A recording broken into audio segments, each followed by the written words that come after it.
We're starting off the year, and as I told you last week, God kind of winked at us just to get started. A few weeks ago, I think it was about two and a half months ago, I found out through Marcel that there's a group that were going to come and rent our facility for this Tuesday to have a big meeting, missions, and with Comina, a Spanish missions organization. And the main speaker was Jeff Adams. And I'm going, excuse me? He's going to be here on Tuesday? So I reached out and said, can you come a couple days early and be with us for the weekend? And he said, sure. And I'm going, yes. So we have Jeff Adams with us. Now let me give you a little history. It was missions conference in Sarasota, Florida in 1978. When I first met Jeff. And I was just amazed at so many things, and we connected almost immediately. He was in our church the very next year, 1979, and has been with us over the years. He was pastor in El Salvador during those years, and as he was there, several of the missionaries that our church supports came out of their church. Among other things, out of their church, they produced my son-in-law. That was a pretty good trade-off for me. All kind of wonderful things, and we have had some wonderful moments. A big moment for me, this is now personal, was 1980, I think it was the 10th anniversary, and I was down there. It was in the middle of the war. You don't go out and see the town a lot at night during war. That's just not a smart thing. So we would sit at the house, drink a lot of great coffee, and listen to Julio Iglesias. I mean, how much closer to heaven can you get than that? It was just a wonderful 3 days that we had there with him and his wife and his girls. They're all grown up. The grandkids are all grown up. It's amazing what God has done through him there, then in Kansas City. And now he's with us. But probably the top one. This is where you see the hand of blessing of God on his life. I was sitting next to him at a Royals game. Their church had season tickets, and I was sitting there next to him. Frank Thomas got up to bat. I said, Frank, hit a ball to me. I said that. Swing, ball came up. We were right on the front. I stuck my glove out, caught it, set back down. I said, thank you. And he goes, whoa. That's because I was next to him. It was a wonderful time. Jeff, would you please come and be with us today?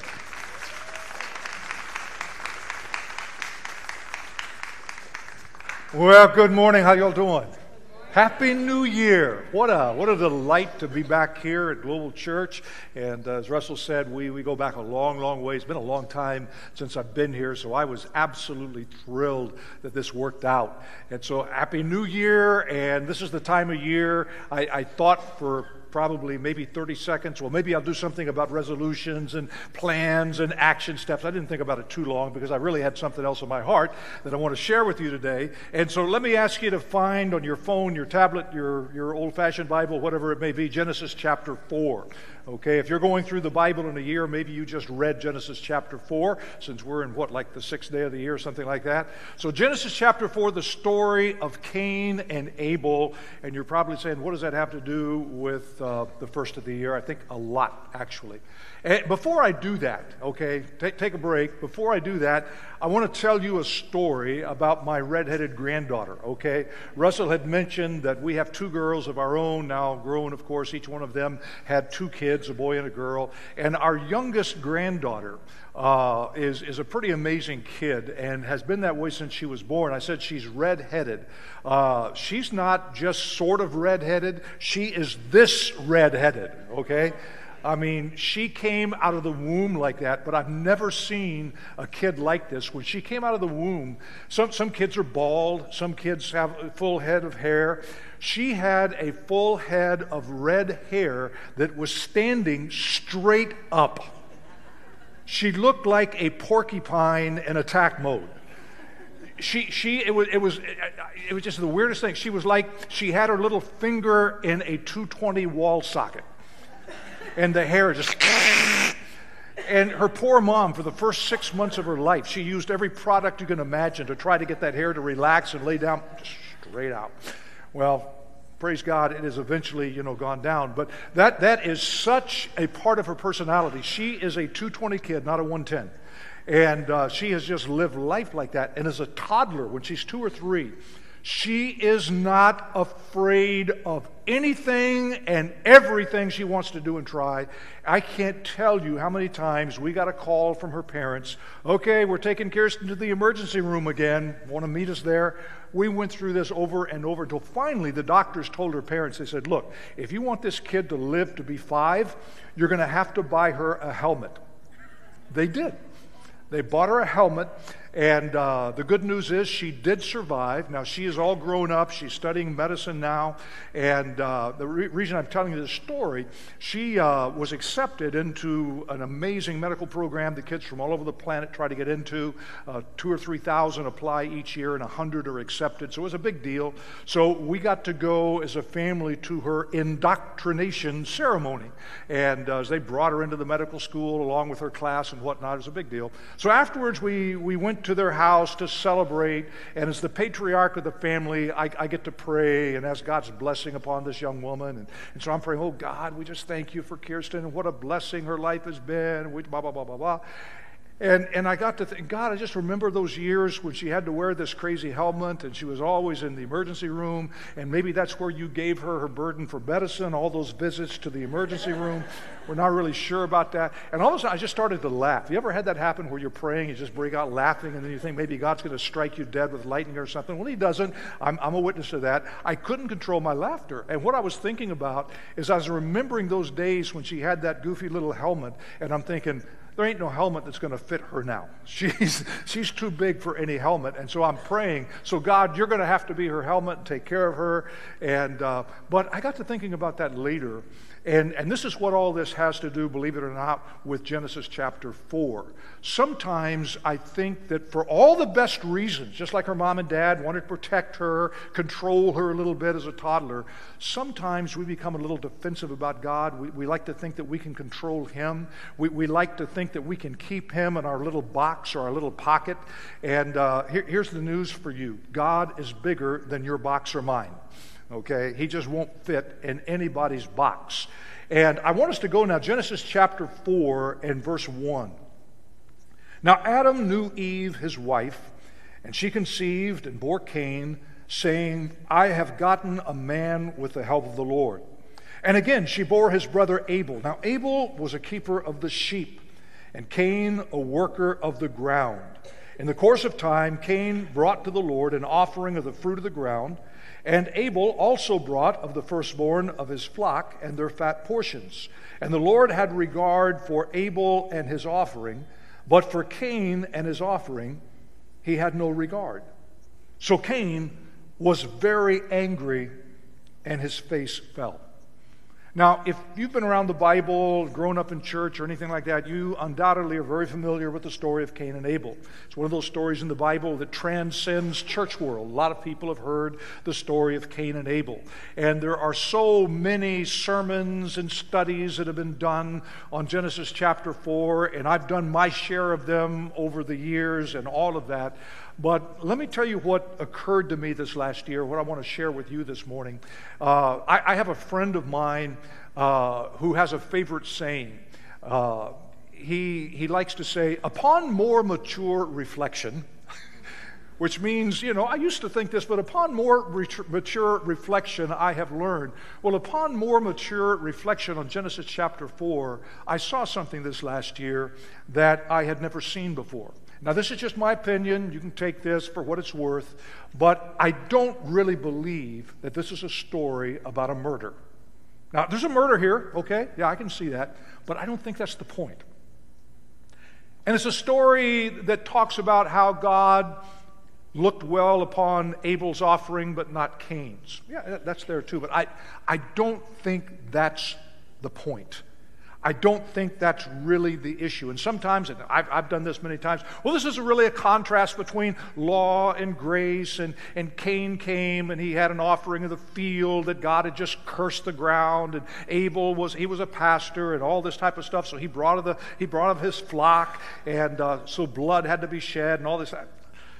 I'm not saying that that's wrong. I'm just saying I don't think that's the point. I think those are all good thoughts, but I don't think that's really the point. And so, since this is such a well-known story, can I just ask you to hold on to what you've always heard and thought with a loose hand this morning? And again, I'm not here to say that it's wrong. I'm just here to say I think that we may have missed some of the main point. And I think that, and I've seen God do this many times in the Bible, where He puts this profound message and He hides it right on the surface where we never see it.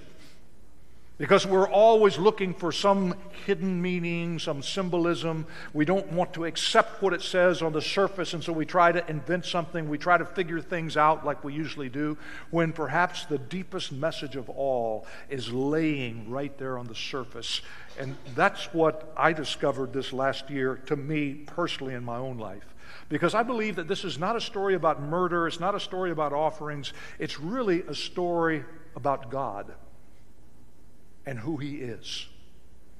And I think it's also a story that talks about God and my relationship with Him.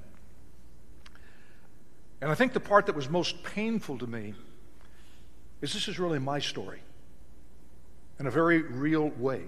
And so I want to explain that to you if I could. And let me begin by just sharing some lessons I think that we can learn about God and human life here. And the first thing, and this is so obvious, but when I saw it, it's like, duh. Here we are, 4 chapters into the Bible, okay? And you know what we're learning here? Relationships, they're going to be complicated. I mean, right off the bat, God does this deep dive into human relationships, and He says, okay, kids, relationships are going to be a problem. And if you notice how here we have this contrast, we got 2 brothers here, Cain and Abel. And before you even get out of the first book of the Bible, you've got so many cases. You've got Shem and Cam, the sons of Noah. You've got Isaac and Jacob, and you've got Esau, and you've got Joseph and his brothers. You've got Sarah and Agar, and you've got all of these examples. And then you come to the New Testament, and you've got Mary and Martha, and you have all of these siblings in the Bible, and most of the time the relationships are horrible. And I look at our lives and go, how come I can't get along with my brother or my sister? How come I can't get along with some of the people at church? How come I can't get along with my neighbor? How come I can't get along with my boss or my coworkers? How come we always get upset at Uncle Joe, who always shows up at Christmas time? You know, thank God it's after the holiday season, because Uncle Joe has had to go back home, wherever it is that he's from. We have all of these complicated relationships. 4 chapters into the Bible, and God says, watch out for this. Relationships are complicated. Wow. Jesus told the story of the parable son, right? You know how Jesus started that story? A certain man had, what? 2 sons. It's not just about the prodigal. It's a story of a contrast between 2 brothers. One ended well, one did not end well. And that's what we see from the very 4th chapter of the Bible. Now here is another obvious thing that I think sometimes we overlook. We'll never, ever figure God out. We learn a lot of things about Him. Great that we've got a Bible. We learn a lot of stuff in the Bible. But never make the mistake of thinking that you have all the answers.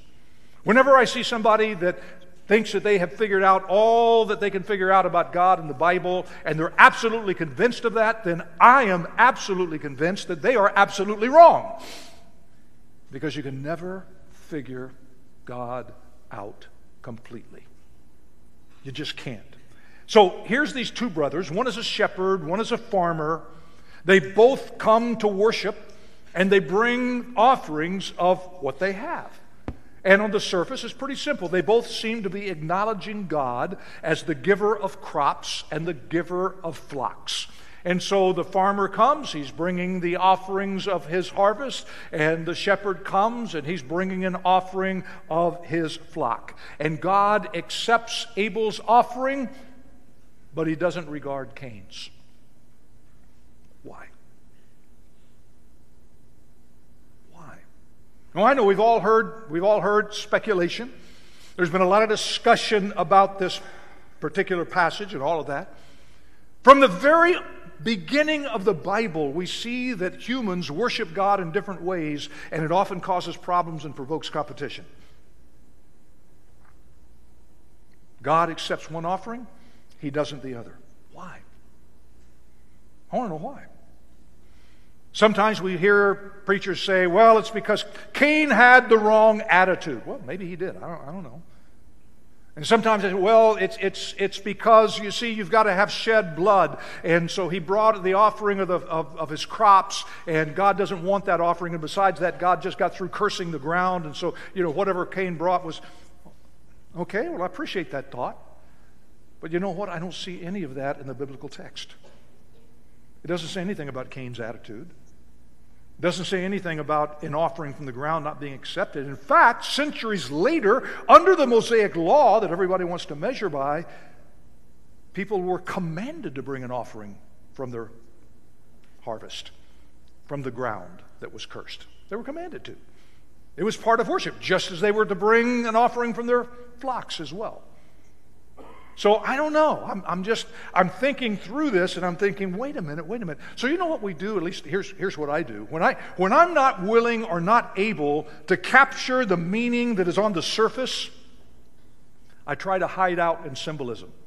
Well, there's got to be something here. There's got to be, and so comparing this with that. And why is it that when we come to a situation like this, we can't just accept that we don't know? I mean, that would be too obvious, right? And besides that, it would hurt our pride.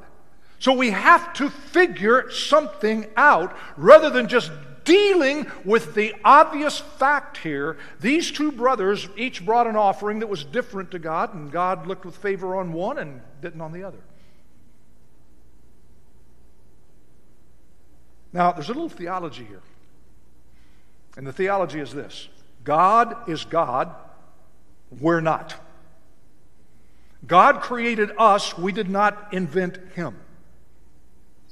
And because of that, if God is God, he does not have to respond the way that we expect him to. He doesn't have to live by our rules. He doesn't have to live by our expectations. He doesn't have to live by our theology or our deep thinking. Because he's God. Theologians call this sovereignty. He is the sovereign God. He cannot be totally predictable, because if he were, he would not be God. He does what seems the best to him. And the bottom line is this, guys. God won't fit in my box or yours.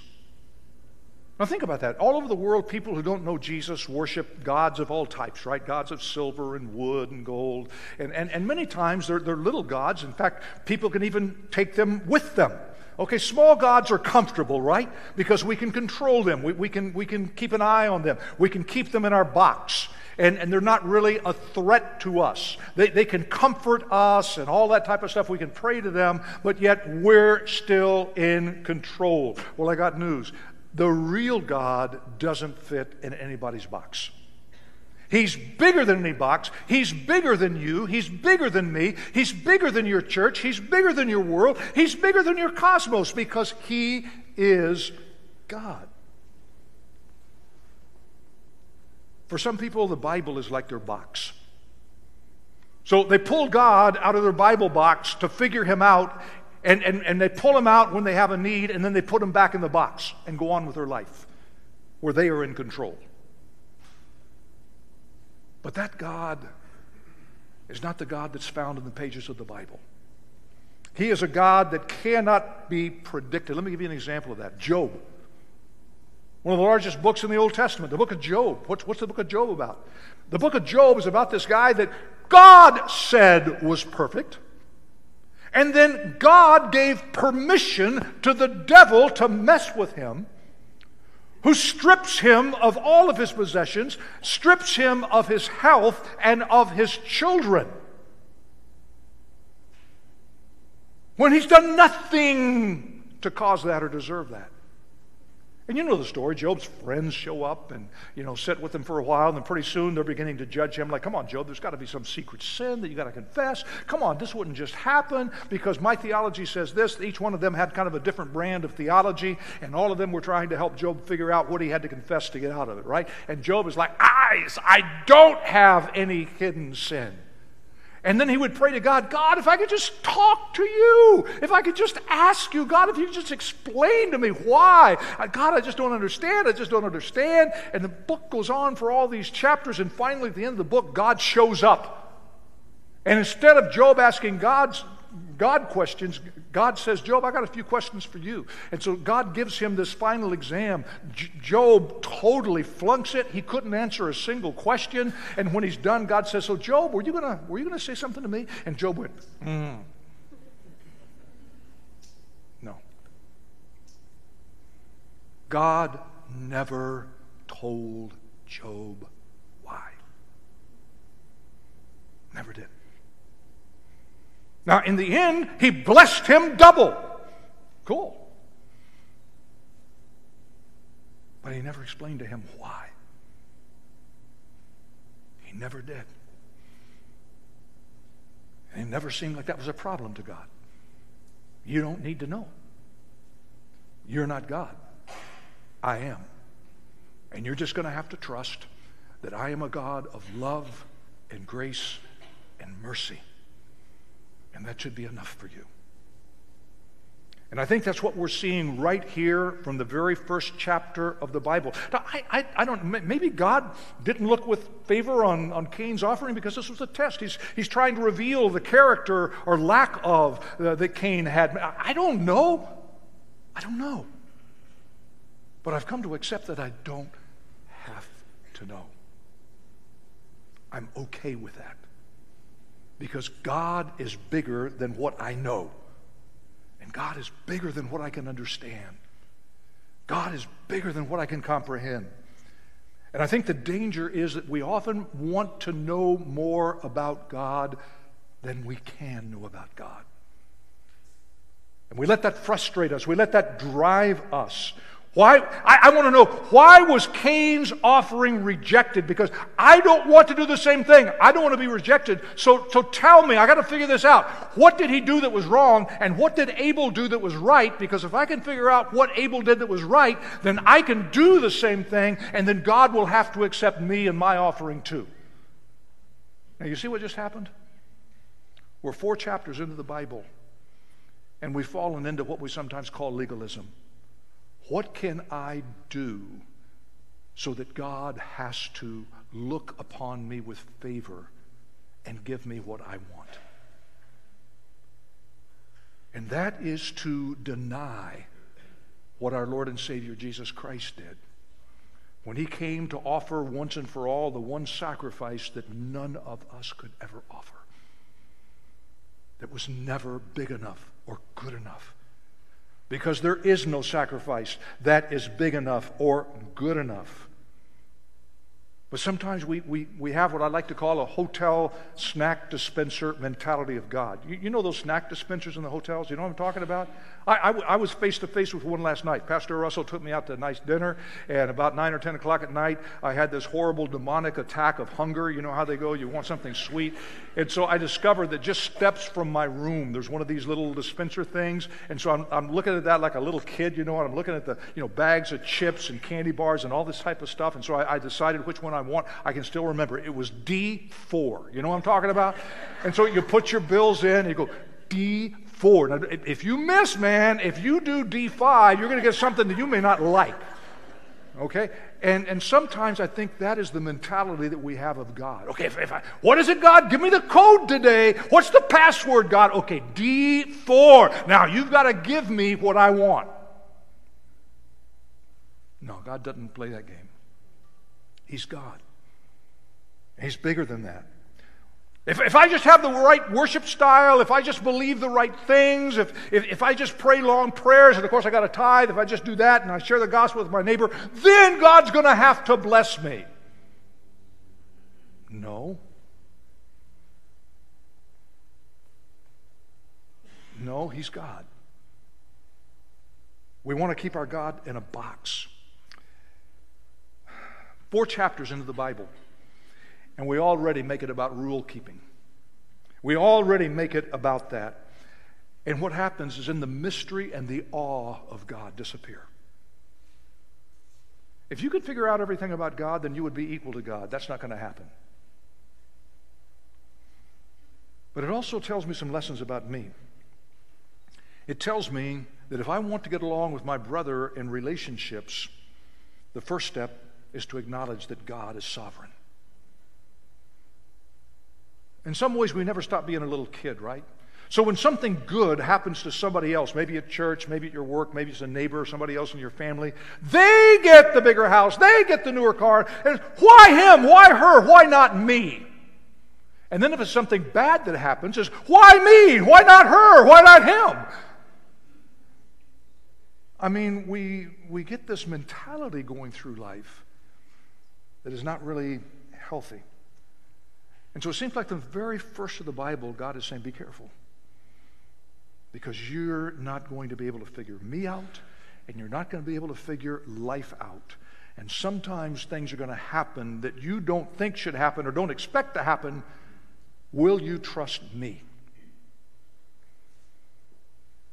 One of the lessons I learned about me is I think, what would have happened if it was my offering that was not accepted? Can I be honest? Can I confess that after decades of reading through the Bible, I always loved to identify with Abel? That's me. Saved, born again, that's me. Jesus is my friend, my buddy, that's me. I'm sure glad I'm not like Cain. He was a murderer, you know. I mean, he brought an offering of the fruit of that cursed ground, but I've read the book of Hebrews, and I know that without the shedding of blood, there's no forgiveness of sin. I got all that figured out. I'm sure glad that I'm Abel in this story. I like to think, yeah, if it was my offering that wasn't accepted, I'd certainly be more mature than Cain. I would have handled it differently than Cain.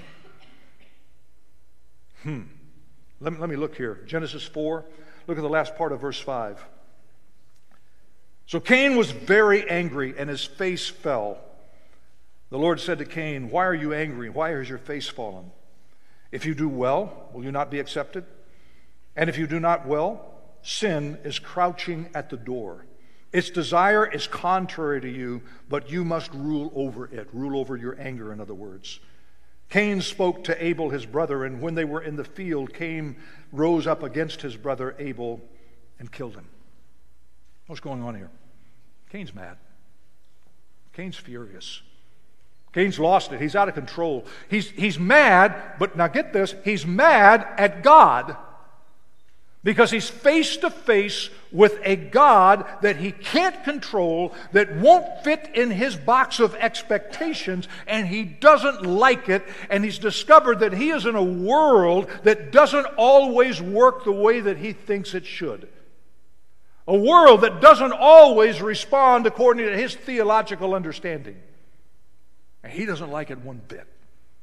And he's mad at God. He's not in control. And the real issue, how will Cain respond to a sovereign God that he can never completely understand, and living in a world that never seems to turn out the way that we expected it to, or wanted it to, or thought that it would? How do we handle that? And that's why I say maybe the reason that God didn't look with favor on Cain's offering, he was wanting to reveal what was inside. I don't know. I really don't. But I do know this. God explains to him that there is only one proper response to my anger, and that is to act responsibly. He says here in verse 6, why are you angry? Why is your face fallen? If you do well, will you not be accepted? Now what does this mean? Here's God. He doesn't appear to be angry himself. He doesn't appear that he's lost control. He's not judging, and he doesn't even seem to be concerned about the offering. He doesn't say, you go back and bring an offering where you have to shed blood. He doesn't offer any mulligans, any do-over offerings, because it would appear here that the offering is really not what God's concerned about. He's concerned about how is Cain going to deal with this. How is he going to deal with this in a relationship with God and in relationship to his brother? The issue is what makes him accepted, not his offering. That's what the text says. God's gentle concern here is interesting. Why are you angry? Son, I can see it in your face. You're mad. What are you mad about? Why are you angry?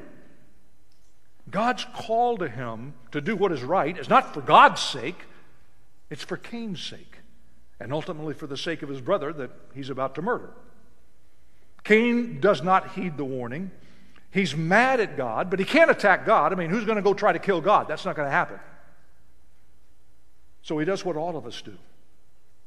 When you get mad at God and something happens that you thought God should have done it a different way, what do? We blame somebody else. We blame our brother, our sister, our friend, our neighbor, our coworker, our boss. We blame the government. We blame this. We blame that. Something happens that we didn't expect and we thought God should have done it some other way. We can't get mad at him. That would not seem spiritual at all. We couldn't give a testimony about that in the church on Sunday. So what we do is we get mad at somebody else. And God is telling us from the very first few chapters of the Bible, guys, watch out for this. This is a hard lesson. And it teaches me that if I want to get along with my brother, sister, neighbor, coworker, whatnot, the first step that I'm going to have to take is understand that God is sovereign. And if somebody else gets what I thought that I should have gotten, I need to be okay with that. Because ultimately, I'm trusting God to provide what He knows is best for me. And if He is love and He is grace and He is mercy, I have to accept that at face value for what it is. And so it teaches me lessons about my relationship with God. My relationship with God is never about keeping the rules. It's never about avoiding doing what Cain did so that I can do what Abel did. It's all about responsibility in relationships. Responsible relationship with God, responsible relationship with others. So God asked him here, He says, "Where is your brother?" And Cain says, "I don't know." A lie, obviously. But then he says, "Am I my brother's keeper?" Now this is interesting because the Hebrew word there is translated many other places in the Old Testament as pastor. Am I my brother's keeper or shepherd? Well, you know what? The correct answer is no, you're not. God Himself is our shepherd. He's the one in charge. No, you're not in charge. That wasn't the question. Remember, there's no rules here. There's no do-over offering. God says, look, son, all you've got to do is control your anger. It's crouching at your door. It's trying to entice you. It's trying to seduce you. It wants to control you. But you have to learn to control your anger and bring that under control and act responsibly, even if you don't think it's fair, and ultimately trust me to do what only I can do. Are you willing to do that? And no, he wasn't. And so he did what so many people have done. Mad at God, so I'm going to kill somebody else. Jesus said in Matthew 25:40, "Truly I say to you, as you did it to one of the least of these my brothers, you did it to me." What have you done? The voice of your brother's blood is crying to me from the ground. Cain gets mad at God. He goes into the field with his brother and he kills him in anger. Now I see that, and this is the way I've read this all of my life, okay? I'm confessing to you today what an idiot I am. But I see that and I go, that's it! He's guilty! God, did you see that? He killed his brother. This dude does not deserve to continue living on the face of the earth. God, if you are truly a just God, you've got to kill him. That's even what you said in the law to Moses, that by man's blood shall man be shed. God, you've got to kill him. God, that's my theological box, and you need to be in it. And you know what God does? He doesn't kill him. Now, he suffers the consequence of what he did. Verse 11. And now you're cursed from the ground, which has opened his mouth to receive your brother's blood from your hand. When you work the ground, it shall no longer yield you its strength. You shall be a fugitive and a wanderer on the earth. Cain said to the Lord, my punishment is greater than I can bear. Behold, you have driven me today away from the ground, and from your face I shall be hidden. I shall be a fugitive and a wanderer on the earth, and whoever finds me will kill me. And then the Lord said, not so. If anyone kills Cain, vengeance shall be taken on him sevenfold. And the Lord put a mark on Cain. I have no idea what that was. Lest any who found him should attack him. Then Cain went away from the presence of the Lord and settled in the land of Nod, east of Eden. So Cain has to leave the garden. He's got to leave his family. He's banished from his connection with family, and God gives him this mark, a scar for his sin that will be a source of shame for the rest of his life. But I wanted God to kill him. I mean, why would God say something in the law centuries later? In fact, God just said the same thing to Noah not long after this. I mean, you would think that God is going to be consistent with his principles, and God doesn't kill him. And wait. While maybe you're trying to find some hidden symbolism in the mark itself, I want you to read what it says here right on the surface. This mark not only was a scar of his sin, it was also a mark of grace and protection. That's what it says. It was a mark of God's grace and mercy and love to a murderer that I think needs to be killed. Now, sometimes when I get into those modes, I think God's unfair. God's really demanding. Well, God, why didn't you? And I think about how many times have I gotten mad at a brother or sister when I'm really mad at God. It hurts me to tell this next story. Since I retired as lead pastor of a church after 30-some years, I've been doing some side stuff, and I do something called life planning with the Patterson Center in Colorado. And I had a young lady. She's Ecuadorian, but she was born and raised in New York City. She had just finished college, and she was on her way to law school. And she wrote to me. She had been listening to me on the internet, I guess, for some time, and said, I want you to do a life plan for me. I said, look, you're young. This is expensive, and I just... No, he said, you don't understand. I just graduated from college, and I got a 4.0 in college in legal studies. I'm getting ready to go to law school. But before I go to law school, I have to know. I have to know if this is what God wants for me, if this is God's plan. Do I have the gifts? Do I have the skills? I got on Facebook. I looked her up. She had been the chief intern of the New York State Senate. She had interned for the federal judge of the U.S. federal court in southern New York. And I thought, this is not just your average kid. So I said, well, come on, let's work through this. And she came, and it's a 2-day process. It's very intense, 2 8-hour days, just mining through somebody's life and how did you get here? What, how did the dots connect? And after the first day, I began to see something's going on here. And by the second day, she had gotten enough confidence in me that before the day was over, she had confessed to me that when she was 11 years of age, her stepfather had raped her and continued raping her at least 3 times a day for months on end. And for the last 10 years of her life, she was 21 when she came to me, for the last 10 years of her life had totally controlled her and kept her in an emotional cage. The only outlet she had was school. Had no friends, had no ability to associate with anybody because this guy just kept her under tight control. It's worse than any movie or Law and Order. It's just absolutely incredible. And I was so angry, and so we talked. I said, okay, facilitator hat's coming off. Daddy, pastor hat is coming on, and let's talk about this, and are you ready to do something about it? And she said, I know I've got to. I just can't go on like this. I said, of course you can't. I said, if you're willing to make this break, I will fly to New York. I will assemble a team of professionals, and we will confront this creep for you. And she said, well, you would really do that? I said, of course I would. We're talking about your life here. And honestly, I believe he would have killed her within a very short period of time from what we now know. And she said, you would really do that? I said, of course I would. She said, what if I told you that he was here? He had come from New York to Kansas City with her and was keeping her in an Airbnb, controlling her by text the entire time that we were together. I thought, oh my word. So I went, got one of the other pastors. We went with her. We found this guy. We ran him out of town, quite literally. A long, long story over the last several months. He now sits in jail in Kansas City. Praise God for that. But here's the point. Here's why I'm telling you the story. Can I tell you that when we confronted this guy and I was face to face with him, I was mad.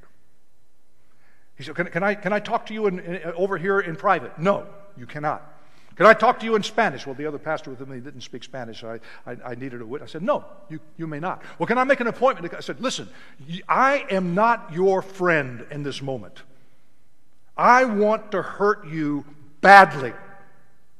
Oh, please don't call the police. Please don't call the police. Police are already informed.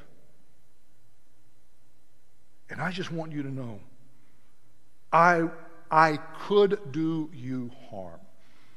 25 years in the martial arts, I'm not afraid of you at all. And I would love to put everything that I've ever learned into practice on you. 2 months later, I was still mad. And that's when I read this story again. And I realized, now, that doesn't mean he has to be my best friend forever, okay? It doesn't mean that I have to go and love him and make breakfast for him and all that type of stuff. No, I don't have to visit him in jail. No, I still think he is a despicable human being. But I had to realize all these years, I've loved to identify with Abel. And I realized at that time, no, I'm not Abel, I'm Cain. I'm Cain. And if I don't learn to control my anger, just like what God told Cain, my anger will destroy me. I'd love to say that after 50 years of being a pastor, I just went and loved on him and he accepted Jesus and everything. No, listen, the guy already was a youth pastor and controlled this young woman and her mother with the Bible and Jesus all in the name of God, which made me even madder. But I discovered that I'm Cain, y'all. That's me. And if I don't control my anger and understand that this is in God's hands, I'm going to be in the same situation as Cain. I had to do some praying. I had to do some surrendering. Now, we had run him out of town. He went back to New York. The last 8 months of my life have been like a movie script. Police reports and statements and on and on and on, working with detectives in New York and detectives in Kansas City and yada, yada, yada. And if I had the time this morning, I could tell you how God miraculously brought this idiot back to Kansas City for a routine protection hearing. I think he thought that if she could see him, that she would once again be under his spell. And he was taken out of the courtroom in handcuffs and sits in jail to this day. God did that. I would love to have bloodied his face. I would love to have put his lights out. And a lot of you in here can identify with that, all right? If somebody did something like that to my, yeah, you bet. Father of 2 girls, I'm furious.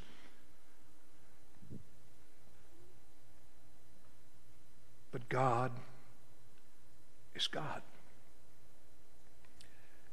And what makes me share this with you on the first Sunday in 2019 is I want to challenge you to enter into 2019 emotionally debt-free. If you're carrying anger and bitterness with you, don't take it into 2019, because it will ultimately destroy you. It will.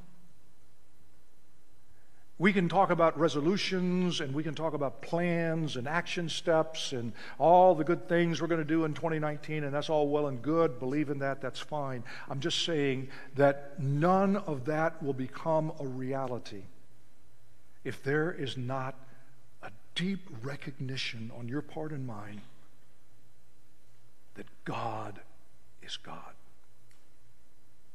And I don't have to understand everything about Him. And I don't have to be the Bible answer man. I don't have to have all of the answers. That's okay. Because if I think I do, I'm just deceiving myself. But I don't want to have that emotional debt hanging around my neck.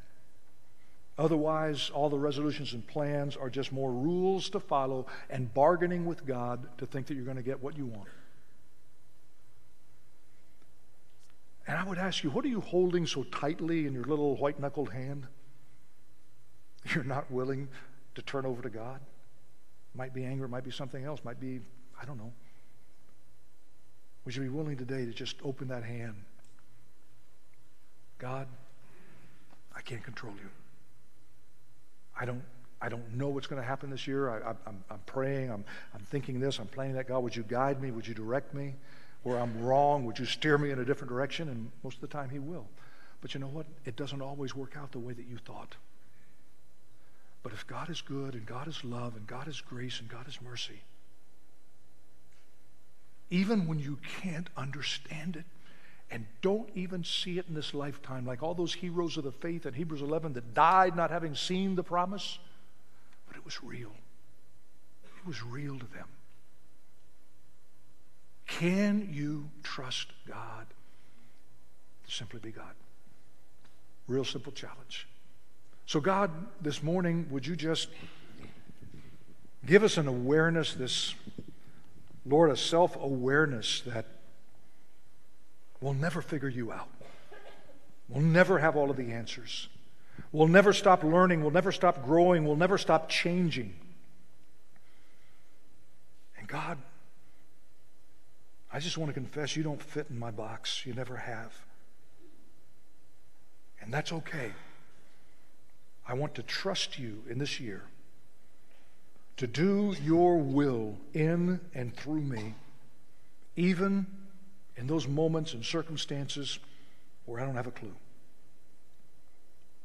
Because you're God. And I ask you this in Jesus' name, amen.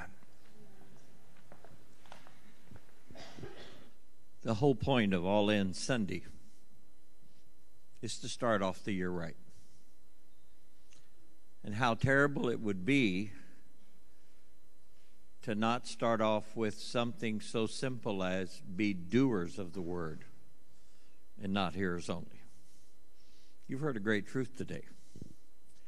And yes, it applies to more people here than we would care to admit.